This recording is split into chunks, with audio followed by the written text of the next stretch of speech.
Chen Yo-woon asks why she's glad while Moon Jae-yu hands him the face mask and requests him to give her his hands. She mentions it might be annoying for him to deal with, to which he ponders if that's what a pretty person looks like.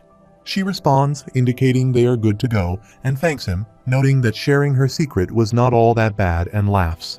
Explaining that she has not fully recovered, she mentions that training is still difficult for her and asks if he's headed to the expert training facility.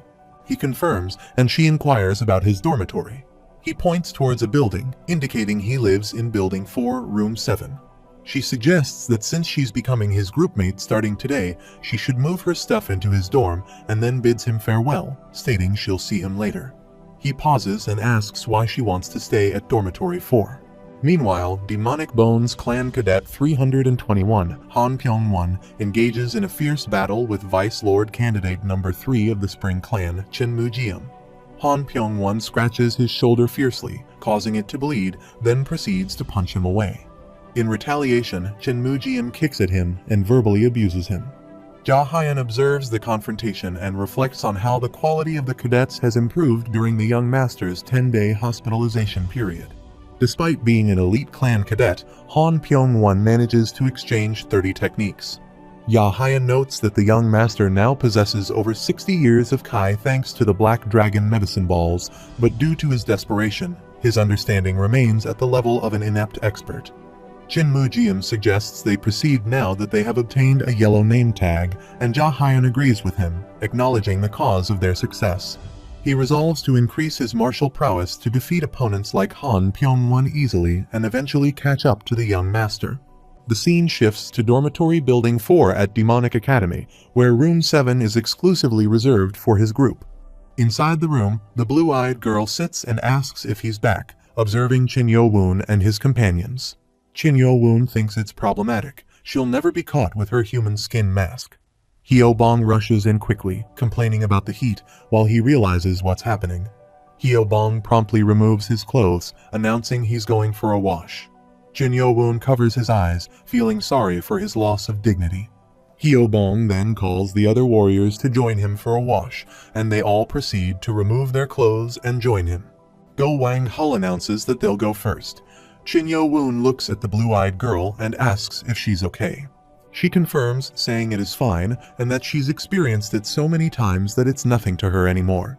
She advises him to go wash up as well. Nano Machine reports that her temperature increased suddenly. Chen Yo-woon thinks she's acting like it's nothing and notices that she can't even look him in the eyes right now. She focuses on her book, blushing. He walks away, thinking that he should ban the guys from fully getting naked in the dorm rooms. After a while, he explains that the next morning, on the 7th day of the 3rd test, all cadets with yellow name tags greet the instructor. Meanwhile, Chen Yo-woon and his subordinates head to the main building of the Demonic Academy and report their possession of the yellow name tag, officially getting recognized as group leaders for the 3rd test.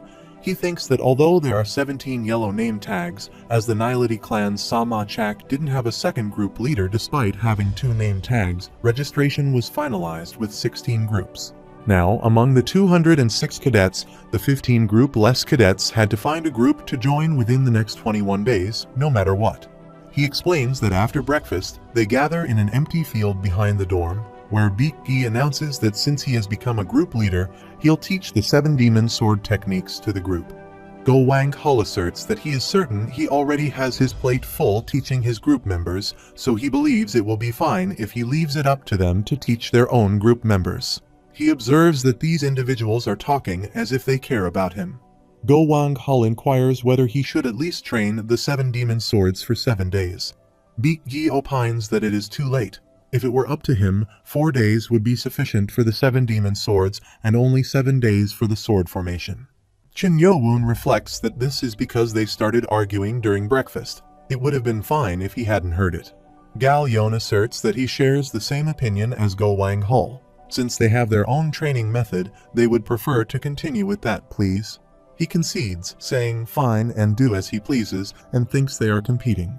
Baek-gi declares he will go there, while Go Wang-hul responds that he supposes he'll go over there then. Baek-gi insists on no peeking, to which Go Wang-hul counters that he should be the one saying that, as another cadet interjects that he'll just go somewhere else. Observing them, he thinks some friendly competition wouldn't be too bad. Ya Wu-min mentions he still needs group members, prompting Ho-sang HWA to inquire if Ya Wu-min also needs members as he does. She apologizes, expressing her wish for him to take care of her group members until she has a full group. Chin Yo-woon reassures her, saying, "Okay, don't worry about it." Ya Wu-min then states they will be back. While he ponders it will take them some time since they'll have to convince them it's not just about becoming a part of a group, but that can't be helped. He establishes a group structure for his subordinates for better team dynamics. Upon considering it, he reflects that Beat Gi still needs more group members as well, but that individual doesn't like being helped, so he is sure he will figure it out on his own. Blue Eyes arrive there and observe them, thinking she doubts the young master would be able to look after each individual when there are so many. Hyobong is pleased that he finally gets to learn martial arts from his liege. He admits he feels a bit nervous since this will be his first time teaching, but he supposes he should start. He announces he will first give them a demonstration and will do it slowly, so they should watch closely. They all agree with him as he demonstrates his sword skills with his full aura. Beatki remarks that it looks identical to the pictures in the secret book. Hyobong wonders how he can perform a newly learned martial art so perfectly while still demonstrating. Moon Jae-yu also looks at him and thinks there's no way. She heard he was locked up in the detention center for 5 out of 7 days, yet he can perfectly perform the techniques. She believes that no matter how great her understanding is, she couldn't perform a newly trained martial art with such proficiency. He asks if they do it, and they carefully watch. They agree with him as he states he will now coach each and every one of them to perform the 7 demon swords. Chinjang-sum asks if he means it, while Beat Gi remarks that their liege is going to coach them individually. He can't believe it. Chinjang-sum comments that opportunities like this don't come by every day. Hyobong inquires who should start first and declares it will be him. Chin Yo-woon asks what he's talking about. Hyobong requests his pardon while he explains that he needs everyone to do it at once so he can quickly observe them, adding that it would take forever if they went one by one. They all prepare to practice martial arts. Chin Yo-woon instructs now, let's perform the 7 demon sword together while Hyobong practices. Meanwhile, Moon Jae-yu ponders whether it might help if they did the formation together, but she doubts he'll be able to instruct them on the form of their techniques all at the same time. She considers whether she should watch with him and help him out. Hyobong asks why they don't all try it first. Chin Yo-woon directs them to perform the first technique as he summons Nano Machine to activate augmented reality and analyze their forms for the 7 demon technique using the tutorial mode. Nano Machine responds understood, implementing tutorial mode on the 17 individuals present and assessing their execution of the 7 demon sword martial art. Meanwhile, he instructs them to start with the first technique and the first sword. Moon Jae-yu observes that because they're in a group, it looks okay, but a few of their forms are slightly off. He scans them all to observe their practice. Moon Jae-yu considers using sound telepathy to inform the young master that individuals are clearly messing up. Chin Yo-woon decides that since they are in the midst of training, he'll refer to them by their assigned numbers and says first, number 31 in the first row. The cadet, numbered 95, agrees, while Chin Yo-woon notes that he's not putting enough strength into stretching out his arm in the first movement. He emphasizes that if he starts like that, the following movements will also become weaker, so he should keep that in mind and train him to hold the sword correctly. The cadet mentions feeling off balance during the technique. He agrees and attempts to correct it. Chin Yo-woon points out that during the third movement, he should have moved his right foot forward 1 step, but instead, his left foot came forward. He emphasizes that if his steps are incorrect, it will cause the sword technique to fall apart, so he should be cautious of that. The cadet acknowledges that he understands. Chin Yo-woon then addresses the number 23 cadet, noting that his sword feels like it's faltering at the tip, and during the third movement, he's only using the strength of his wrist as he takes a right step, whereas the power is supposed to come from twisting his hips. The cadet confirms and expresses gratitude.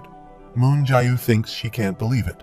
Chin Yo-woon reflects that the one he observed carefully was Hyobong, and he managed to pick out all his mistakes perfectly. He wonders if he actually managed to observe everyone. He mentions that the next is number 508 cadets, noting that every time he makes a sword movement, he keeps taking a step and stretching out his knees, which could strain his body. Number 508 cadets agree and express gratitude. She thinks this goes beyond just having a good pair of eyes. He then instructs them to perform the first technique again, but this time a little slower while taking into account the notes he gave. They all agree. He scans them again and observes while thinking there are still many things to fix. Since they still need to come to an understanding on their own, he'll correct them later. He notices their forms have improved significantly since earlier and thinks he truly is an amazing person. He believes they're probably not as foolish as to continue repeating their mistakes, and with this method, 7 days should be sufficient. He explains that, however, it actually took longer than expected for everyone to learn all the techniques of the 7 demon swords perfectly. The cadets from martial arts managed to do it within 7 days, but cadets from martial families took more time to learn the complicated final technique, the 7th sword. He reflects that there was also Ojong, who joined them late due to being hospitalized for 5 days. Luckily, Ojong was pretty talented, so he mastered the 7 demon swords in just 5 days. The scene shifts 10 days later. Beak Gi remarks that he lost his mind, while Go Wang Hall laughs and comments that being able to admit defeat makes him a man among men. Beak Gi adds that it took Gal Yon 9 days as well, so he wonders how he managed to do it in 7 days. He laughs and remarks that it didn't take much, just having to forcibly beat it into them until they learned. Beak Gi reflects that in those 10 days, the only thing that changed was not just the mastery of the 7 demon swords. Both Beak Gi and Ho Sang HWA, along with Zhao Wu Min, managed to fill their groups, with some of the new recruits being skilled enough to act as group leaders. He recalls there was one who came to them on his own, Cadet 708 from the West Gate clan, Ki Teek Jayam, who arrived and greeted him. She expresses that stagnant water is bound to rot, and she doesn't want the cult to waste its energy on the power struggle of the 6 main clans. She thought that he, a descendant of the Lord who doesn't align with them, might just be able to change things. He reflects that Ho Sang Hwa's acquaintance, Cadet 52 from the Demonic Fire clan, Wu So Young, was also there. She had said that in a world dominated by the strong, there's no need for talk. If she can prove her skills to him, he'll swear her eternal loyalty. He recalls that in the end, she lost to his butterfly dance in just 3 techniques, and as a result, 2 inept experts became Chen Yo Woon's subordinates. Within those 10 days, Go Wang Hull and Ho Sang HWA, who were also diligent in their personal training, also became inept experts. He expresses his desire to congratulate both of them on reaching the level of inept expert martial prowess.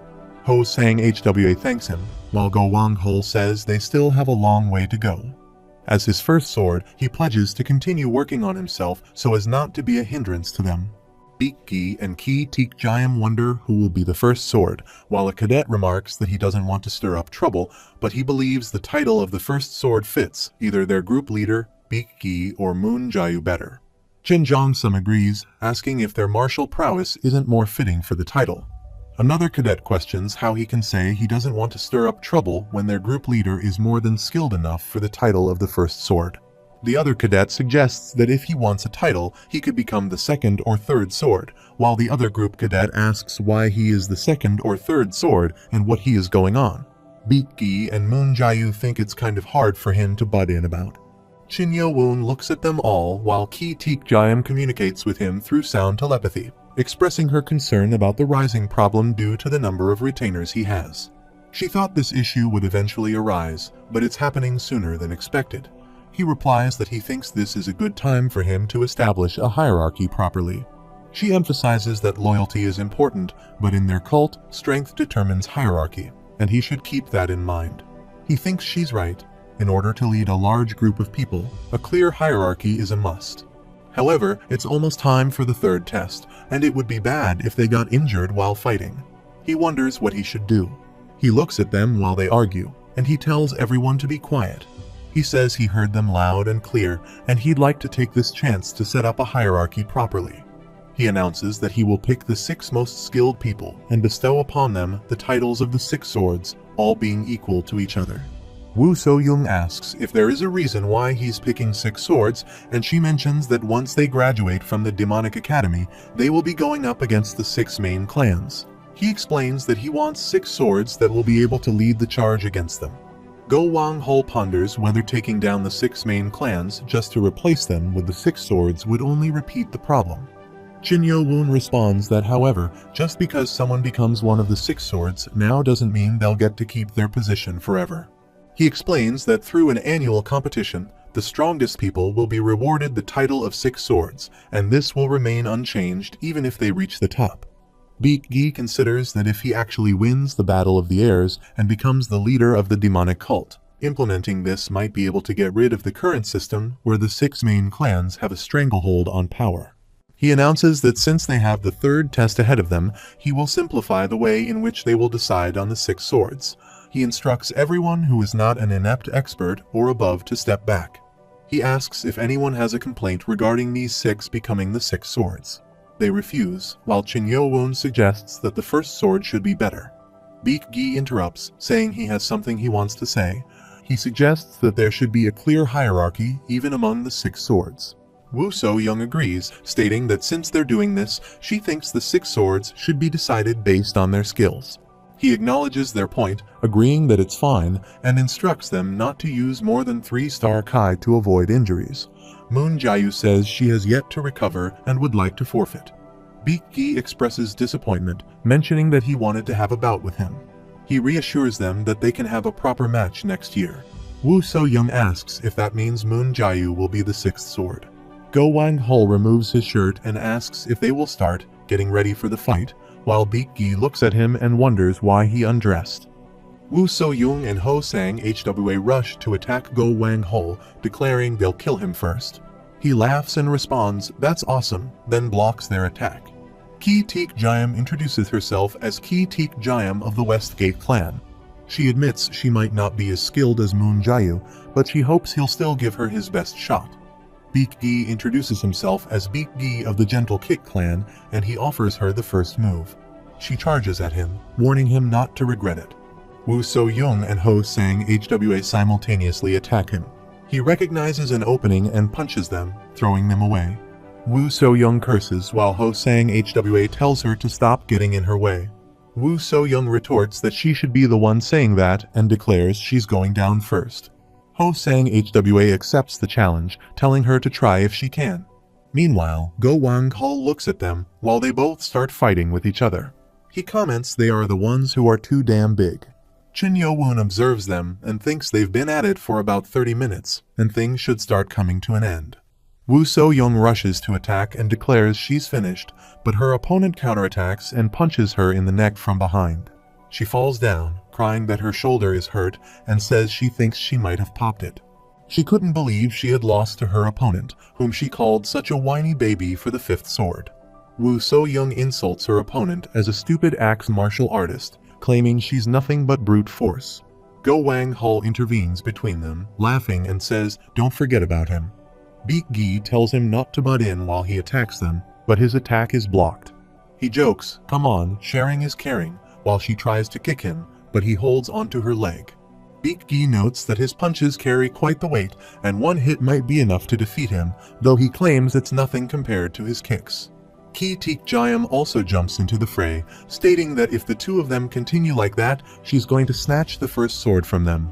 They quickly disengage from each other as she attacks them. She questions who they are to try to snatch that away and proceeds to attack Ki Teek Jayam, kicking her away and causing her to fall down. Moon Jae-yu approaches Chin Yo-woon, who remarks, "Damn, he dug his own grave." She responds that the 4th sword has been decided. Beak-gi asks if it's just the 3 of them then. Go Wang-hul suggests they should wrap this up and invites them to come at him. Beak-gi questions who he thinks he is, while Ki Teek Jayam remarks that he really ticks her off. She breathes heavily and says she gives up after fighting them. Meanwhile, they both continue fighting with each other, and she looks at them, thinking she has a lot of stamina, but these two are on a whole other level. Go Wang-hul declares that the first sword is his as he punches Beak-gi. He reflects that his opponent's height and reach are making this pretty difficult, especially since he's from the Dark Fist clan, which specializes in fist techniques. Go Wang-hul curses and Beak-gi kicks him away, thinking, "Let's try attacking from below." Go Wang-hul cries out in pain as he falls to the ground, admitting defeat. Beak-gi's group members become excited and start dancing, celebrating his victory. They exclaim that he won, and their group leader, Beak-gi, is the first sword. Chin Yo-woon assigns titles to his warriors. Beak Gi as the first sword, Go Wang Hul as the second sword, Ho Sang Hwa as the third sword, Ki Tik Jayam as the fourth sword, Wu So Young as the fifth sword, Moon Jayu as the sixth sword. He reflects that the framework to face the 6 main clans is coming into place, but this is still far from enough. He needs to become so powerful that no one within the cult will dare to go against him. The scene shifts to the day of the third test around 8 a.m. at the Demonic Academy Director's office, where Lee Hugh Myung questions if this was really approved by the Grand Guardian as he looks at Marakium. Marakium responds that it was decided by the higher-ups 2 days ago and received the final approval from the Lord yesterday. He recalls Ho Jin Chang's explanation that in order to prevent any potential leaks, except for the first test and the Demonic Academy's test, decisions are made by the director and martial instructors after the admittance of the cadets, and then it is later reported to the higher-ups. He explains that first, the test receives approval from the council elders, and it is finalized once it receives approval from the Lord. If there are problems with the test methods, changes are requested. However, there has never been a change request made on the day of the test. Lee Hwa Myung places his hand on the table in anger and considers the reason to be that the test method is too complacent. He finds it absurd and can't believe that the Lord, who has been implementing policies to keep the 6 main clans in line, approved this. He thinks it doesn't feel right. Marakium takes out something and gives it to him before leaving. He takes the paper and tries to read it, but suddenly, due to some aura of power, the paper starts burning. He says he accepts his orders while he thinks the 6 main clans seem to be trying to pull something with the third test. But whatever that may be, they'll just end up cornering themselves. The scene shifts to around 10 a.m. at the Demonic Academy's Grand Martial Arts Training Grounds, where all cadets line up. Jin Yo Woon observes that it's good. It was not easy, but they managed to master the Sword Demon's sword formation, so they're beaming with confidence. However, something seems odd. He notes that it's been over 15 minutes since they all gathered here, and even the instructors, who are normally here before them, aren't present. He hears someone say that they're coming, and he sees some guards bringing prisoners. A guard instructs them to walk properly, while another guard remarks that they're heading in the wrong direction. He wonders what's going on and asks who the prisoners are. Lee Hwa Myung asks if they prepared properly for the third test during the past 20 days and informs them that, first off, before they commence the test, there's going to be a last-minute change. Meanwhile, a cadet asks why this is a last-minute change, and another cadet asks what's going on. A cadet wonders who the people the instructors have brought out are while the guards throw so many swords, and the cadets look on with surprise. A guard questions why there are so many real swords, and another cadet asks if they didn't say they were going to use wooden swords. Lee Hwa Myung explains that the original test was to defeat the instructors with the Sword Demon's sword formation, and the new test isn't much different. He clarifies that they will still be defeating enemies with the Sword Demon's sword formation. He indicates the prisoners in restraints in front of them and explains that they are from the Alliance of the Martial Arts in the Forces of Justice and the Coalition of Martial Artists in the Forces of Evil. However, he adds that the requirement for this test isn't simply to defeat them, but to kill them with the Sword Demon's sword formation.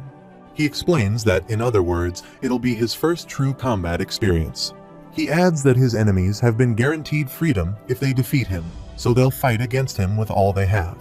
He emphasizes that if he shows them half-assed sympathy, it will be his death.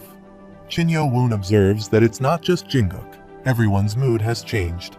He doesn't blame them, considering it's now become a literal matter of life and death. Sa Ma Chak announces that they'll start with Cadet 700 Sa Ma Chak's group. He instructs the prisoners to stay still as they're going to release his pressure points while they remove the face covers from the prisoners' faces. Lee Hwa Myung commands now begin. Some cadets surround the prisoner, and one of them wonders what this is. He recalls that he volunteered because he was promised freedom if he could defeat a sword formation, but these are children. Sa Ma Chak commands to open the third formation, while the prisoner thinks, damn it, these guys are dead serious. Shin Yo-woon observes that, seeing as how the members opposite each other are in sync, they've mastered it properly. He notes that if one were to misinterpret the secret book, all they have to do is attack using the same technique. All the cadets attack the prisoner while he tries to block their attacks. He thinks his muscles have hardened, so he can't perform his techniques properly. Sa Ma Chak sees this as their chance and orders to open the second formation. The prisoner runs to attack them, and his sword almost cuts the neck of a cadet, while some other cadets stab him from behind. He wonders why he stopped while looking at the swords in his body. He falls down, bleeding heavily, and a cadet sits down, saying he killed a person. Chak thinks, damn it, he was going to stop. They didn't have to kill him. Lee Hwa Myung says, congratulations, Cadet 700, Cadet 93, 147, 217, 803, 912, and 983. The 7 have officially passed the third test. A cadet asks why only 7, while another cadet asks what he means. The other cadet asks if it's because they bumped into each other during the formation. Shin Yo-woon thinks this is what they meant by leaving it up to the cadets. He reflects that though the test is taken as a group, the results will differ depending on individual performance. Lee Hwa Myung explains that the next group was Chinmu Jian's group, and the opponent was a skilled martial artist from the forces of evil. He recounts that the opponent struck first before they could even perform a formation. As a defensive maneuver, they enacted the 5th formation, but he successfully cut off the arm of one of the cadets. He reflects that the martial artist from the forces of evil took full advantage of the cadet's fear of death, successfully nullifying the sword demon's sword formation. However, he let down his guard and was blasted away by the single strike of Chinmu Jian's Spring Clan Fist technique.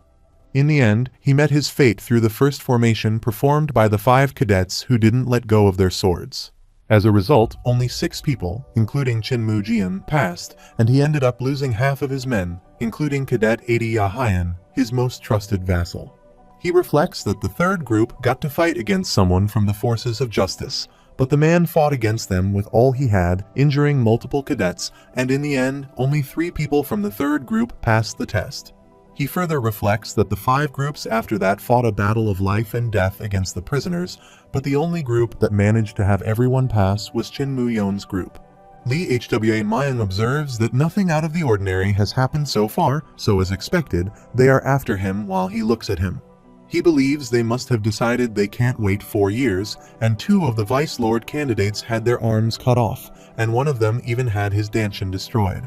He thinks they want to kill him right away, but since the Lord has been keeping them on a short leash, they can't just outright ignore the Academy's rules. He reflects on their attempt to be clever by switching up the test, but he wonders if things will go their way. He announces that it's now Cadet 7, Chin Yo-woon's group's turn.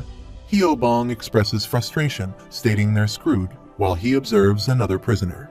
He notices that even before his pressure points are released, the prisoner possesses a terrifying fighting spirit, indicating he's definitely not from the forces of justice. Shin Yo-woon finds it strange that, unlike the previous prisoners, he seems to be searching for someone, and he wonders why.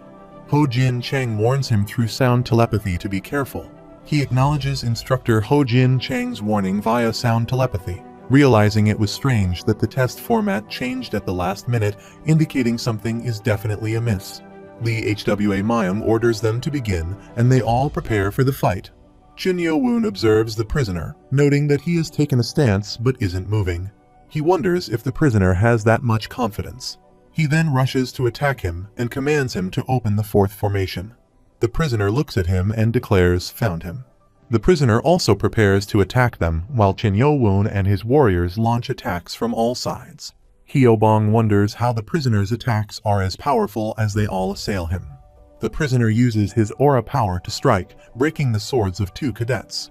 Lee Hwa Myung observes this and thinks that the prisoner broke their swords, realizing that his skills surpass those of an expert. Baek-gi notices something amiss while Ho Jin Chang rushes in, shouting to stop the test, realizing the potential danger if the enemy is a master prowess martial artist. He orders his group to retreat, thinking they had ensured the prisoner's Kai was only at an expert level before the test and questioning if he was hiding his strength. The prisoner throws Ma Chil away, and Ho Jin Chang catches him, realizing the prisoner's power is so great that even an inept master like him can't stop him. Meanwhile, Baek-gi and the other warriors are shocked to see him, and Chinmu Jian asks if it's the demonic blood reversal technique. The prisoner responds that now that the distractions have been taken care of, it's time to kill them. He wonders who this kid is. Someone told him that he was merely a brat who recently became an inept expert. Instead of fearing him, he's staring at him while he gazes at Shin Yo-woon. He thinks this is their aim. The prisoner curses him, saying he's going to tear him limb by limb. He rushes to attack Chin Yo-woon while his cadets become scared to see this.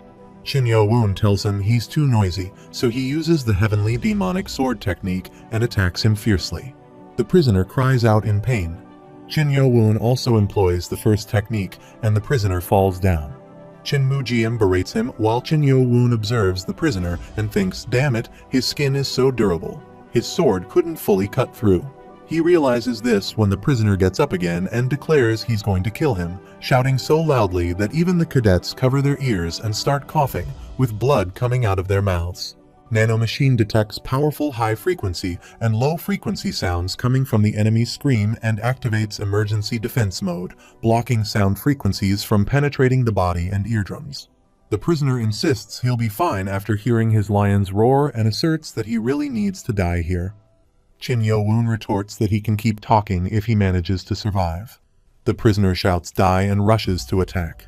Xiao Meng intervenes between them and sternly rebukes the prisoner for attempting to lay his filthy hands on his disciple, using his sensei skill. The prisoner falls down and curses, vomiting blood.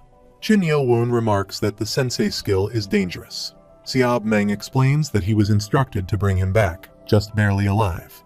He continues to attack him repeatedly while the prisoner screams in agony. Chin Yo-woon observes him and thinks to lacerate all his ligaments in an instant. So this is the butterfly dance of a grandmaster.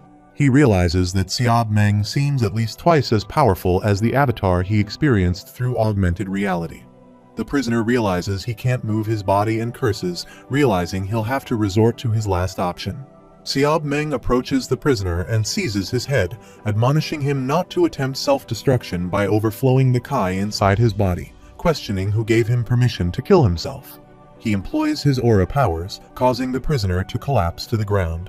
Xiao Meng remarks that he wasted too much time on those insignificant individuals.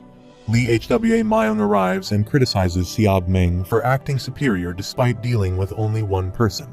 A cadet notes that he defeated 7 people instantly, while Ma Chil comments on the Grandmaster's level of skill. Yunpa expresses surprise, wondering when he did that. Xiao Meng curses the prisoner and insults him. A cadet wonders where so many people came from, while another cadet questions how long they have been concealed. He admits he couldn't sense their presence at all and asks who these people are. The other cadet expresses disbelief that he doesn't know. Lee Hwa Myung explains that they are the Guardian unit serving under the Lord, composed solely of expert martial artists. Lee Hwa Myung orders the guards to tie up and take away all the prisoners who used the demonic blood reversal technique. The guard agrees to the command.